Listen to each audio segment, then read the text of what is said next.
my book, A Realistic Path to Peace. This started as a series of journalistic articles that I published in the Los Angeles Progressive, LA Progressive. And as soon as I recognized what the US government was doing in building up for a proxy war against Russia in Ukraine and making anybody who opposed it seem to be what they called Putin puppets or even Putin pimps, I realized that there was a campaign of what you could call massive delusion, manufacturing consent that I recognized from years before when, for example, George Bush Jr. Declared that Saddam Hussein and Iraq were holding onto weapons of mass destruction.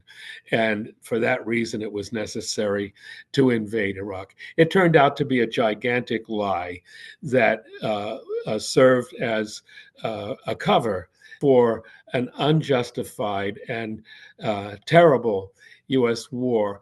That took us back really to the 1964 Gulf of Tonkin resolution, in which the United States accused the North Vietnamese of attacking an American ship, and it used it as a justification for sending first 500,000 U.S. troops to Vietnam.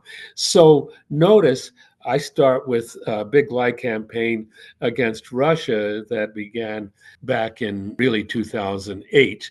But it goes all the way back, certainly in my case, to the Gulf of Tonkin resolution against Vietnam and the weapons of mass destruction. Why do I explain it that way? It's because the big lie effort was something that I had learned about and cut my teeth on as a young student.